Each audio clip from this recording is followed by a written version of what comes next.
history, to me personally, is evidence of what has occurred. It's a place where we can go and fetch our true identity of who we are and where we come from. On the other side, history can also be perceived as an illusion. See, so much has occurred and been painted over our faces that it is now hard for us to be able to define what is true and from what is false. I think there's a lot of things in history to kind of pinpoint what people don't know about history. There's a lot that people don't know about history, but one of the things I would say is that, you know, religion in the beginning also played a part in enslaving people. Slavery was accepted by Christianity, by Muslim. You know, they all in the beginning had their hand in slavery. One of the things that was uncommon knowledge prior to me furthering my study extensively into the slave trade was that though the Europeans had entered the slave trade in 1442, many years preceding that, the Arabs had entered the slave trade from the year 652 AD. And that slave trade only ended at the Nubia and Arab slave treaty in 1819 and only officially entered in 1911, concluding that the Arabs were actually in the slave trade longer. So just as Western concepts of Christianity came to the African people through slavery, Islam came to the African natives through the Arab slave trade. Before black people were enslaved by the Europeans, black people were enslaved by the Arabs, and apparently 100 million people died in that slave trade.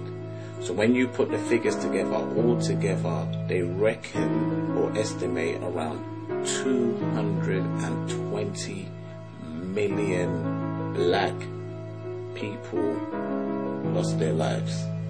To talk about the practices of the Arab slave trade in comparison to the European slave trade, women were in high demand. Their sole use was as sexual concubines. Men were in great number castrated, and because of their castration, being turned into eunuchs, they were put at a higher value in terms of price for their slave labor. You know, so this was knowledge that was very useful to me in understanding just the full spectrum of things. So what tends to happen is that we now tend to find ourselves in a state of confusion because we get told facts by individuals who have read up on history but don't actually know the true facts. Then we get historians who come with the truth but then sometimes don't get accepted because there isn't enough maybe weighty evidence. And then you've got people who just want to just paint what's known as true lies. And this is what gets given to the young people. So, for instance, when you say to somebody whose parents are maybe, say, from a West Indian background, you say to them, a lot of them, we speak to them in schools, and you say, do you know that you're African? No, I'm not African. Because the picture and the image that they have of Africa is about the poverty, it's about the negativity, it's about people running around with bones in their noses, hunting with spears like savages. And this is not us. This is not us. Our true history is so much more, so much greater. One thing that shocked me was probably a statement I read in Harriet Tubman's book. She said, I freed thousands of slaves. I could have freed more if they knew they were slaves. I freed thousands of slaves, and I would have freed more if they knew they were slaves. So that explains to you the mindset of people back then.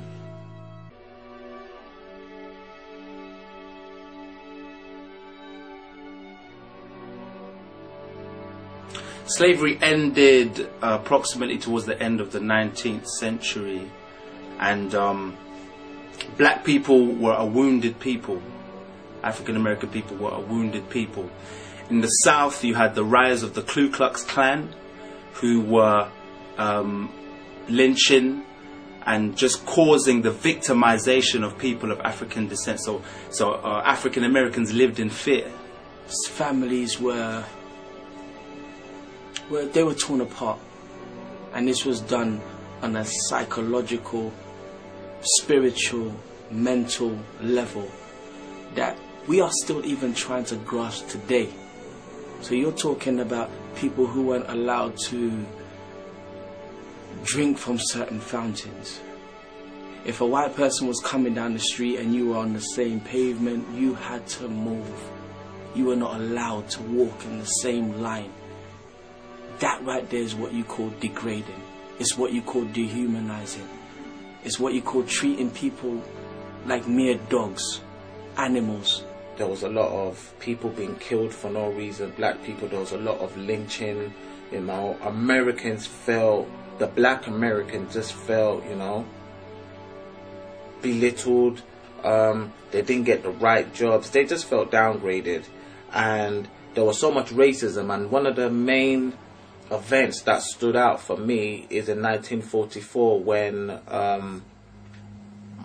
Manny T. Mosby sent her son to school, and on the way to school, for some reason, they ended up killing her child because they said he looked at a white woman or he whistled at a white woman, and for that reason, a group of men got bat sticks and they beat him until he was unrecognizable.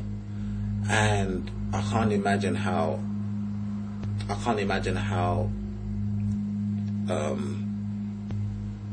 his mother must have felt to just see her son.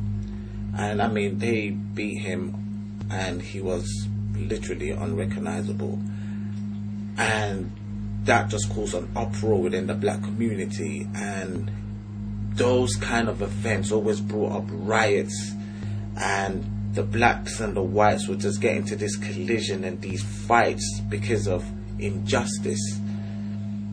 African American men couldn't even but look at a white woman, you know, and there'd be murder. You know, young African American children could not even be schooled on the same premises as non-African American children. You know, in the North, though they seemed to be non-racial in their speech, racism was present, but it was subtle. You know, you had situations where African Americans could not even get proper jobs. African Americans could not even get decent wages, you know. So the segregation was very much a part of the culture. And so for us to even try to imagine, I don't even think I want to imagine.